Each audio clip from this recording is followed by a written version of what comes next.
আমি জানি না আমি কোন ভাষায় তোমার সাথে কথা বলবো। কেন, কি হয়েছে? তুমি না অনেক মিথ্যা বলতে শিখে গেছো।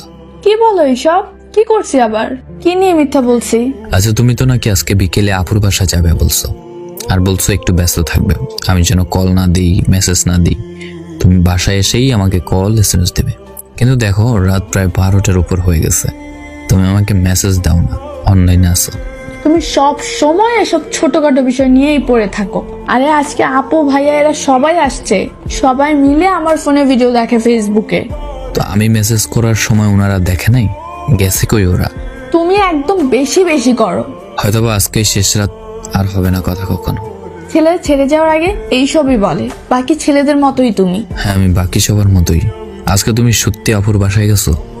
তো মিথ্যা বলবো তোমার সাথে? মানে তোমার সমস্যা কি? তুমি আমাকে এটা নিয়েও সন্দেহ করো? প্রশ্নের উত্তরটা দাও, তুমি আসলে আজকে আপুর বাসায় গেছো? হ্যাঁ, প্রয়োজন হলে আমার বান্ধবীকেই জিজ্ঞাসা করো। ছি, তুমি এত সন্দেহ করো আমাকে, আমি ভাবতেই পারিনি। তোমার বান্ধবীকে বলতে হবে না, ওনার সাথে আমার কথা বলা অনেক আগেই শেষ। কি বলেছো ও? মুক্তা শোনো। বলেন ভাইয়া। আচ্ছা, রাইসা আজকে কই গেছে? কেন? বলো প্লিজ। ও নাকি ওর বোনের বাসায় গেছে।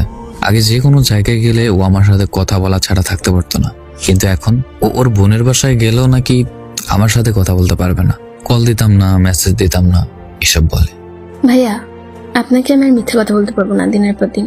আমাদের ফ্রেন্ডশিপ নষ্ট হয় হোক, তবে একটা ছেলের জীবন তো বেঁচে যাবে। রাইসা আসলে আজকে ওর বিএফের সাথে দেখা করতে গেছে।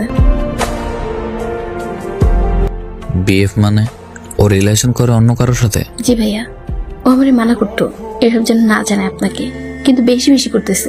আমিও মিথ্যাবাদী হচ্ছি আপনার কাছে, আর পারছি না ভাইয়া। ওরা আজকে চাঁদপুর বড় স্টেশন ঘুরতে গেছে, আমারে বলে গেছে যদি আপনি জিজ্ঞেস করেন তাহলে বলতাম আপুর বাসায় গেছে। আচ্ছা, ছেলেটা কোথাকার? চাঁদপুরেরই, হাসান আলতে পড়ালেখা করে। মুক্তা যখন সব বলেই দিয়েছে, তাহলে আর লুকানোর কিছু নেই। তুমি আমার জীবনটা শেষ করে দিছো, পুরো জাহান্নাম বানাই দিছো এই 1 বছর 7 মাস। আমি আর পারতেছি না। তুমি কোথাও ঘুরতে যেতে দাও না, কোথাও ঘুরতে নিয়েও যাও না। তুমি সামান্য আমাকে বৃষ্টিতেই ভিজতে দাও না, বাকি সব তো বাদ দিলাম। আমি মুক্তি চাই, আমার মুক্তি দাও।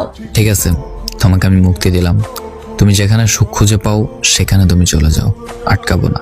আমি বলবো না তুমি আমার থেকে ভালো পাবে না, অবশ্যই পাবে। যাও, যাকে পেয়েছো তাকে নিয়ে সুখে হও। আর আমার প্রথম ভালোবাসাটা এইভাবে শেষ করার জন্য তোমার প্রতি আমার কৃতজ্ঞতা।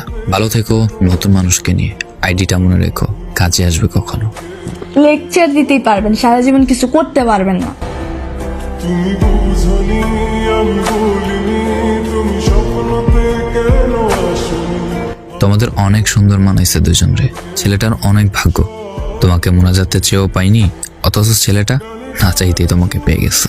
তোমার সাথে আমার যায় না, আমাকে ওর সাথে মানায় আমার বান্ধবীরা সবাই বলে। এই ক্ষেত ছেলেটার জন্ম নেওয়াই পৃথিবীতে সবচেয়ে বড় অপরাধ। আর বলতে পারছি না কিছু, চোখের পানিতে মেসেজ করতে পারছি না।